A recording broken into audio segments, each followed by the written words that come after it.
in the time today, I want to go and tell you a little bit about the scenarios and issues that got us looking at urban water quality and coho mortality and eventually tires and tire rubber. So we'll go a little bit over the discovery process because I think it points toward what systems we should care about and kind of like learning how to think about these systems.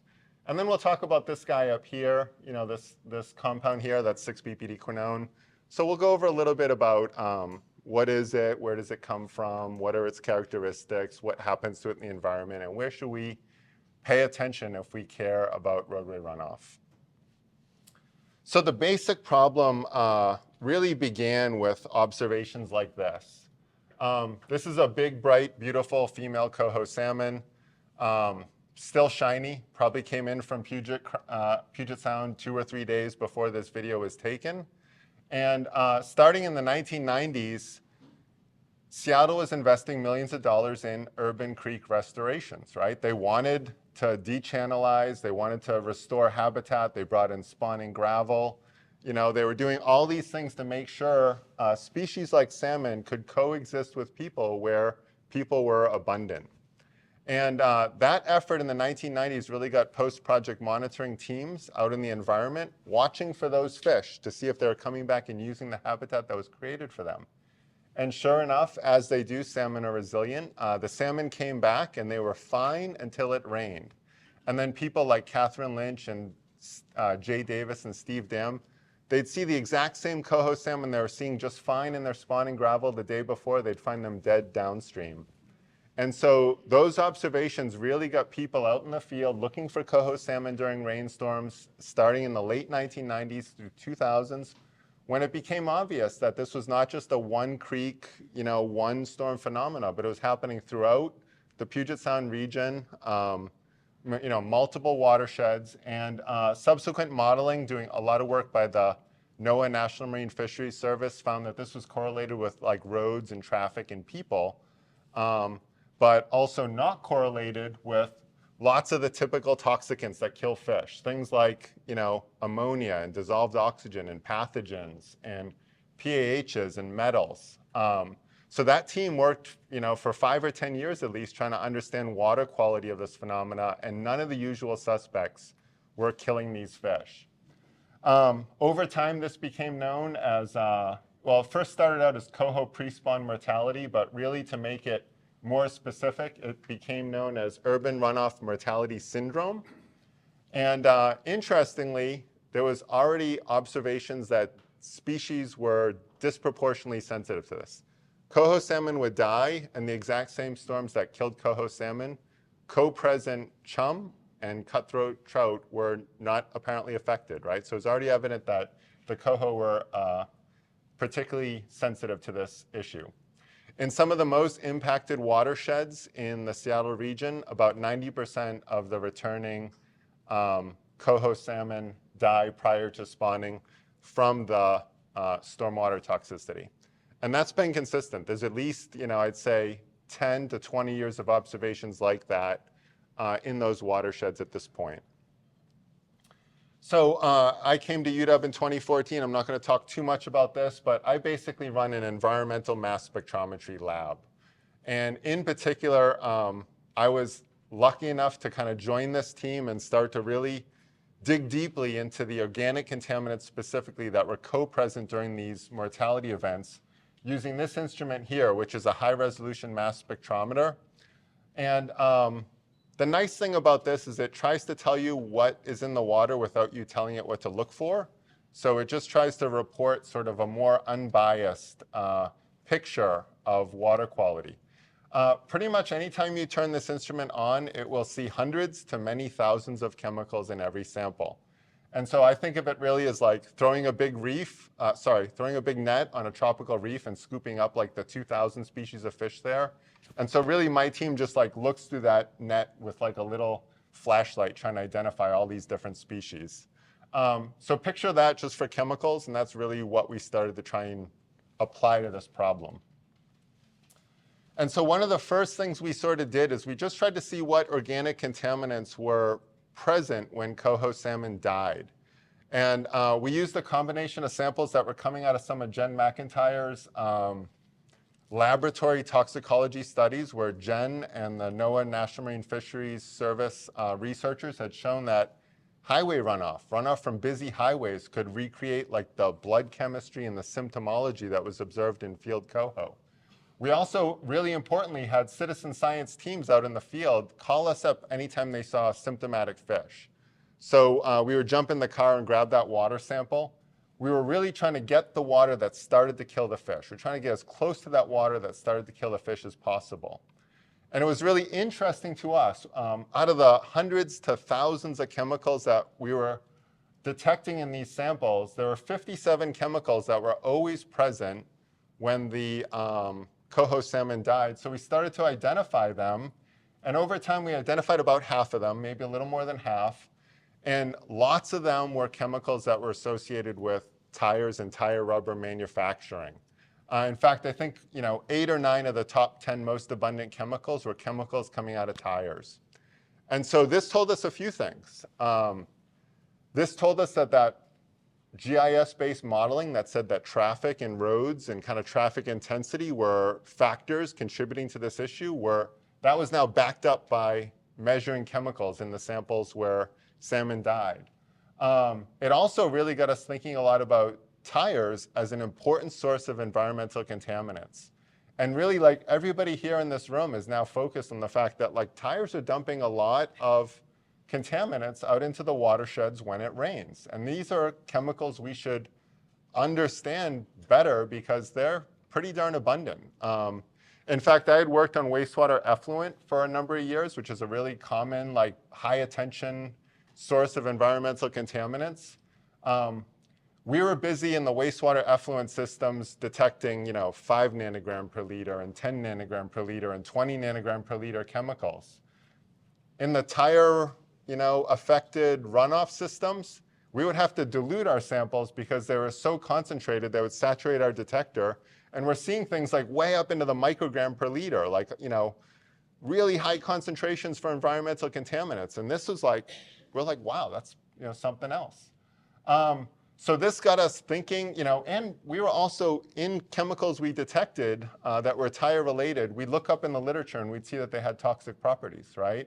So we started, buying pure standards and giving them to coho salmon, and nothing turned up. The coho weren't dying from the ones we kind of detected in these first years, 2015, 2016, 2017. But by 2017, Jen McIntyre took a tire leachate, and juvenile coho died when she exposed juvenile coho to the tire leachate. And across a whole bunch of other sources of vehicle chemicals like brake fluid and antifreeze and a few other things, motor oil, tire leachate was the only thing that exhibited any toxicity to the coho salmon. So in the fall of 2017, we did this experiment at the Suquamish Tribal Hatchery, the Grover's Creek facility, where this tank here has about 2,000 liters of tire leachate. These blue tubes have socks with like tire particles in them. And we just circulated some well water for 24 hours and then exposed it to coho and chum salmon that had returned to the hatchery. So these are adult, some of those adult chums were big. They were no joke. Just handling them was a feat. I mean, those tubes that have those chum salmon in there, like when that chum salmon flaps its tail, like it wants to take that tube out of your hands. So this is the control with the groundwater, and this is the red arrows have the tire leachate. So this experiment was repeated 4 times. There were 64 adult fish that went into this study. And essentially all of the control fish in the well water for the chum and coho survived. All of the chum salmon that were exposed to tire leachate survived, and all of the coho salmon that were exposed to the tire leachate died in that fall of 2017. So by the fall of 2017, we knew something was really toxic in the tire leachate. Coho salmon could not coexist with it, right? So this problem kind of collapsed into, okay, let's understand tire leachate really well, and let's start to do things like basically a toxicity identification and evaluation process, or an effects-directed analysis. Tire leachate's an incredibly complex mixture. Our instrument typically sees 2,000 to 3,000 feature detections or chemical detections in tire leachate. And what's tricky is a lot of those are closely related chemicals. You know, they're isomers and derivatives and transformation products. So we had to kind of sort through this haystack of like 2,000 or more chemicals to try and figure out which one or ones were accounting for that toxicity in the coho salmon. I always tell people, pay attention to this first line. In a lot of ways, it's the most important line on this slide. We did 27 positive controls where we exposed juvenile coho salmon to tire leachate. That was 135 juvenile coho salmon, and 2 of them were able to survive that exposure. So that really tells you like something that was in those tires is incredibly lethal to coho salmon. Like tires and coho can't coexist, right? Just from that positive control data. In the 125 negative controls, we never had a single mortality.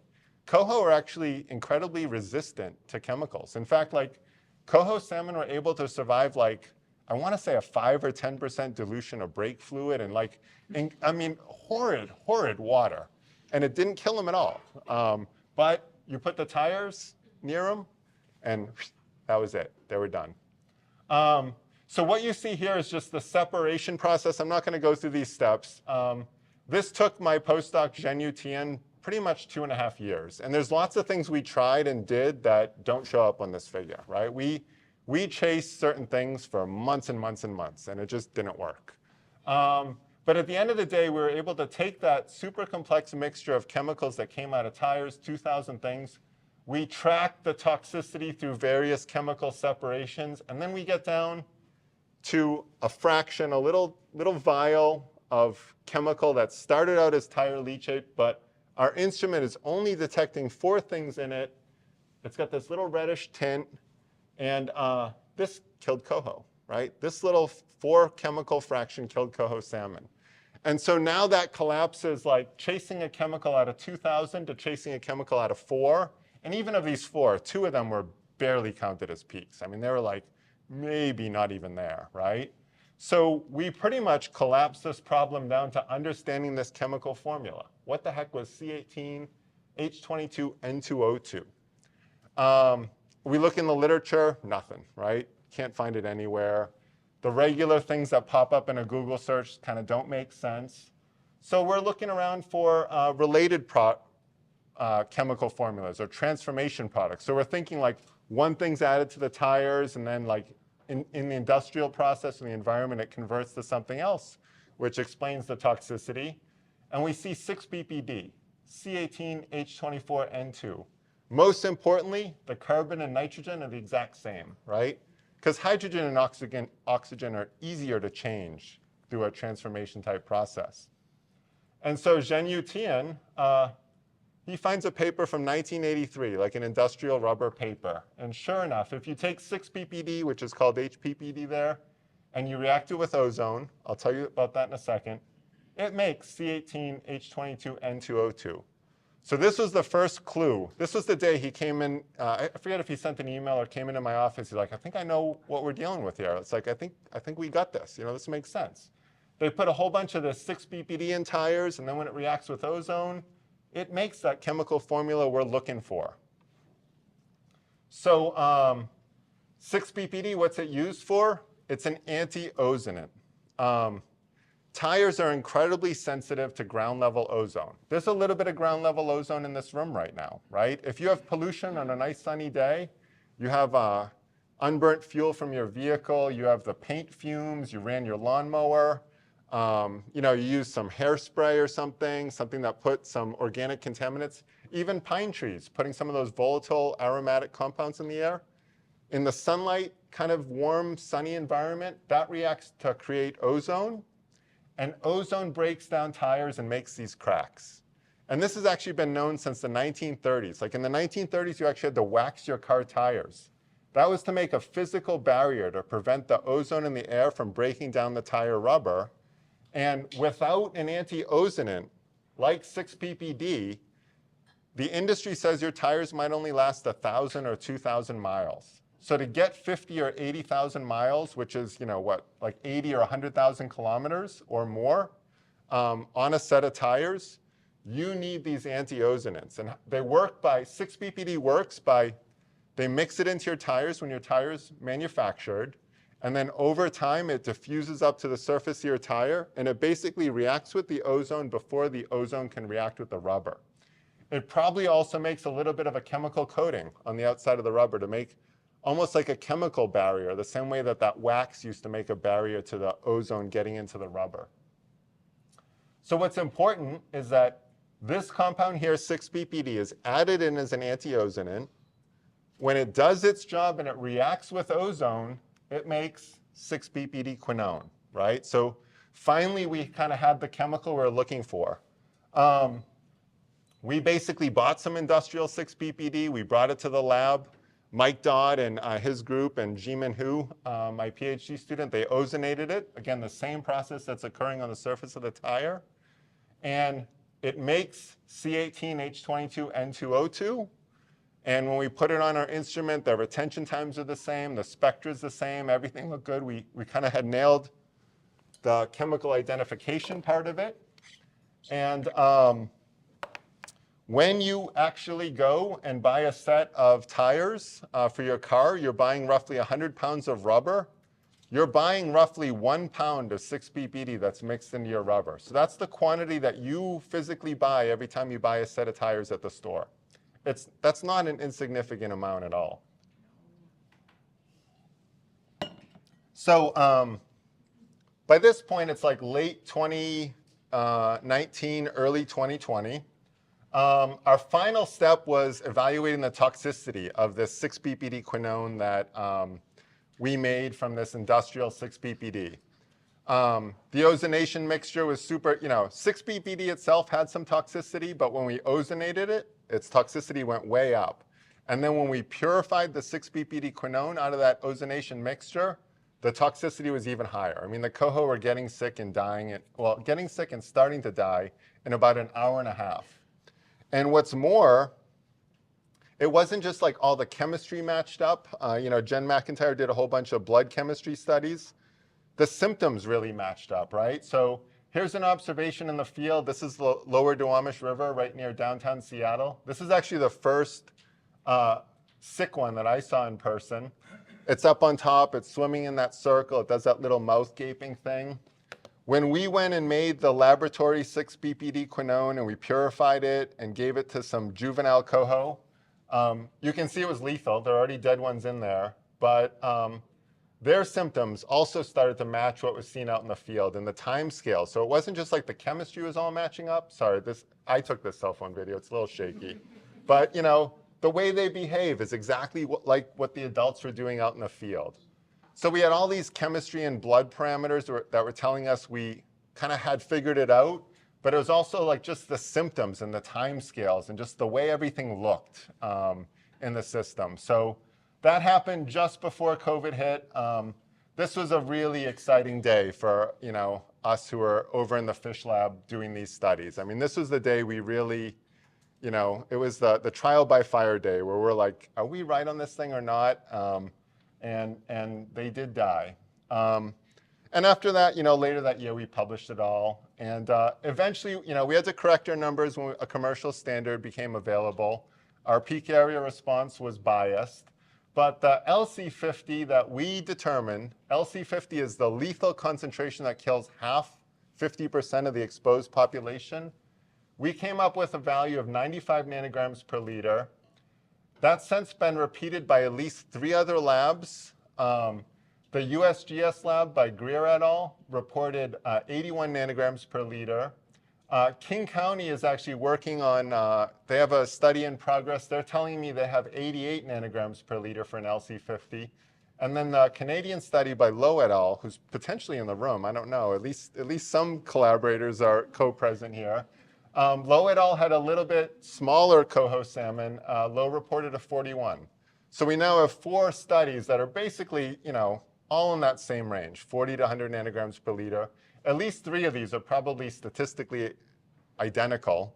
What's interesting is across a couple groups now, it seems like the most sensitive coho salmon die at about 20 nanograms per liter, somewhere in there, the most sensitive individuals.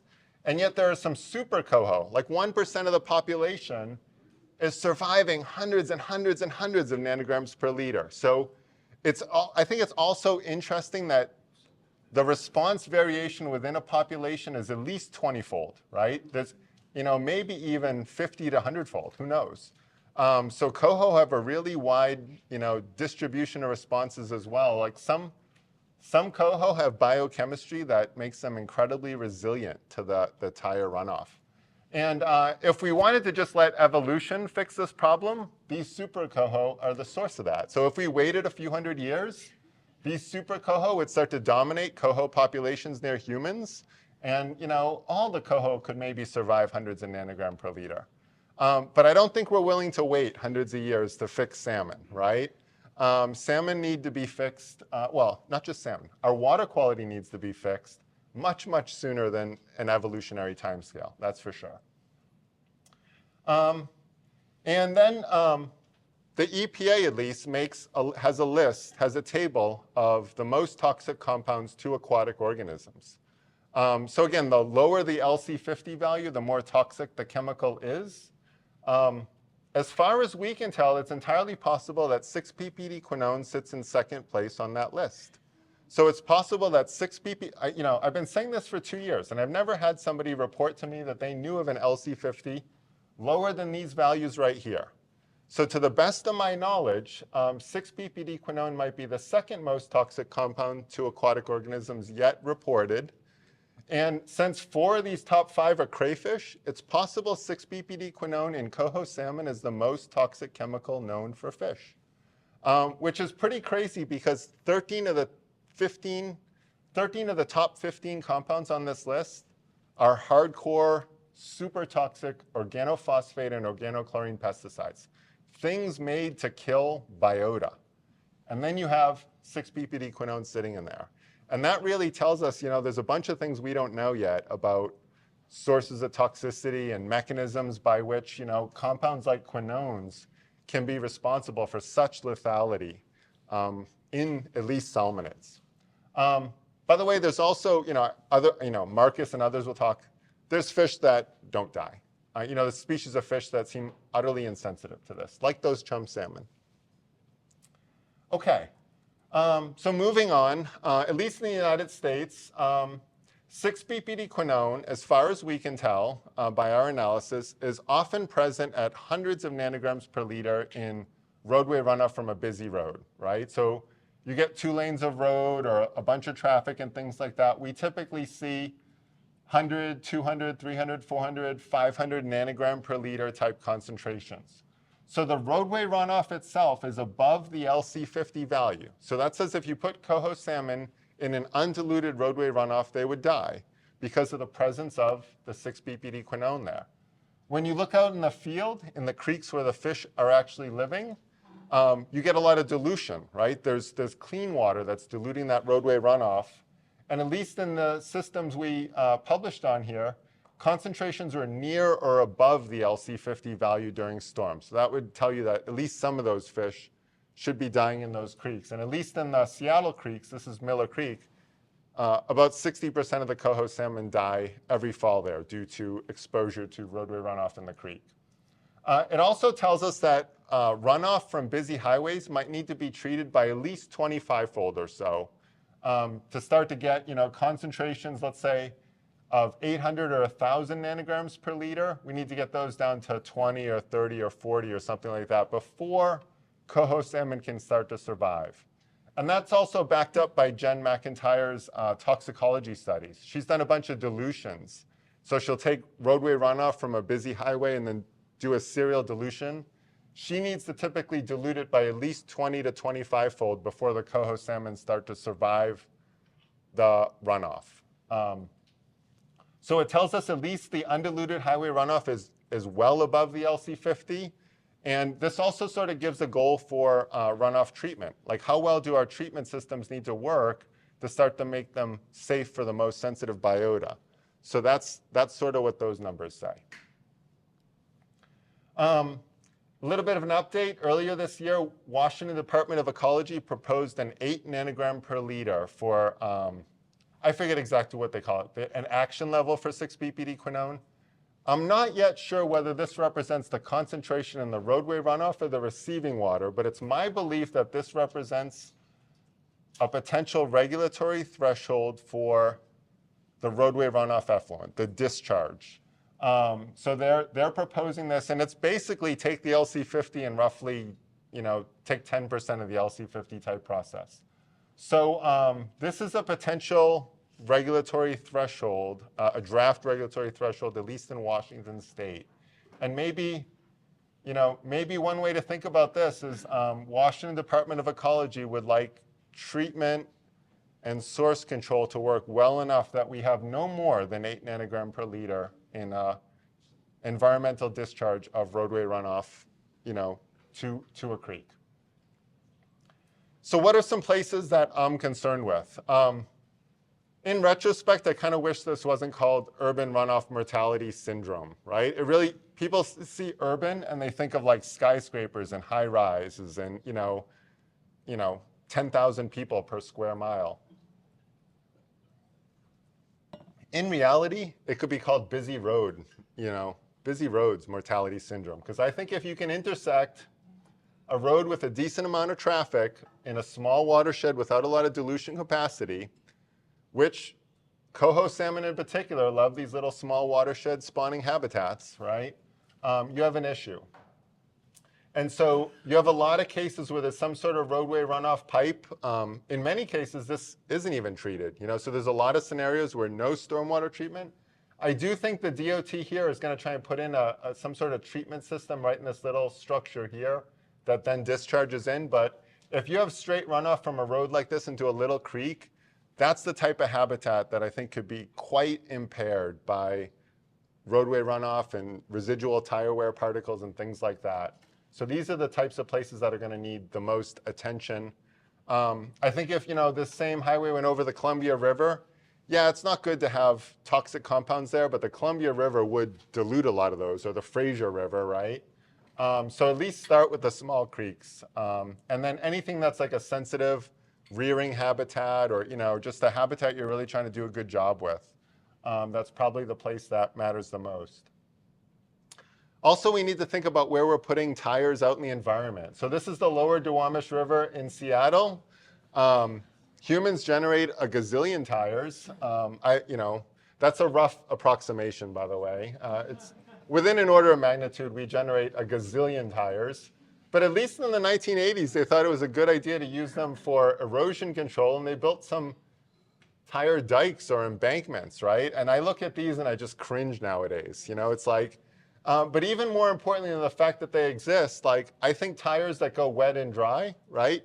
I'm told there's 1 million tires inside Puget Sound at least, because in the 60s to 80s, they were disposing tires by making what they thought was fish habitat, artificial reefs. I think off of the coast of Florida, there's like 7 million tires that they were dumping out there for habitat.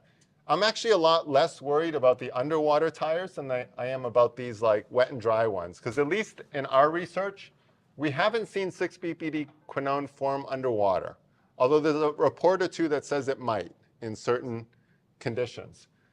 It's these tires that are exposed to that ground level ozone in the atmosphere, and then they get wet from the tidal change or they get rained on.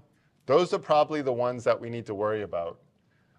These tires are old. I think the field is not yet sure how worried we should be about old tires versus tires that are 10 years or less.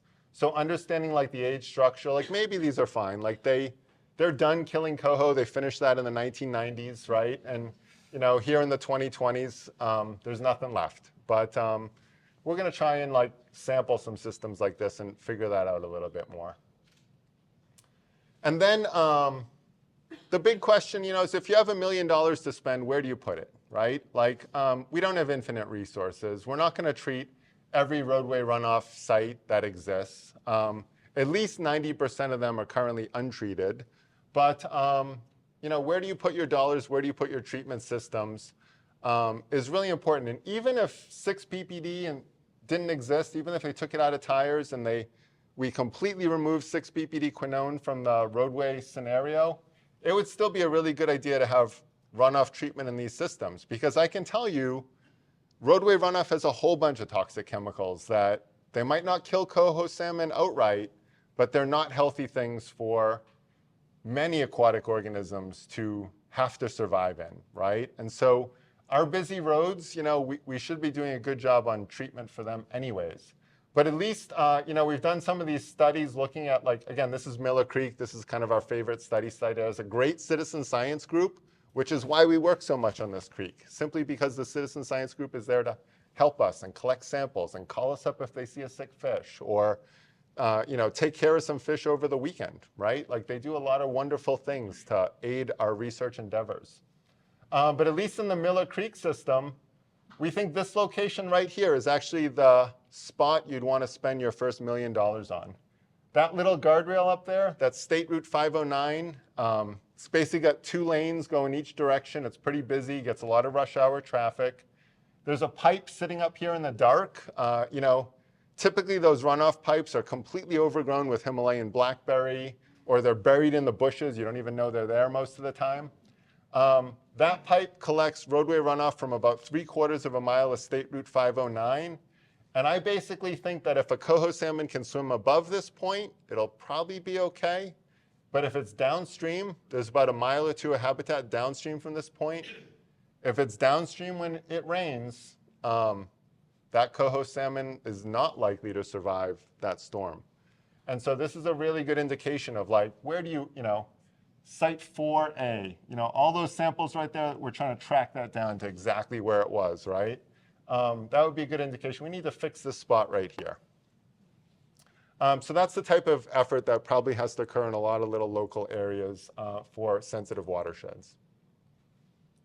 And then another thing that's a little tricky is here's the concentration of 6 ppd quinone. In black is the stream flow, right? So you see that big pulse in Miller Creek, like the creek rises right up in the storm and then it drops back down to base flow.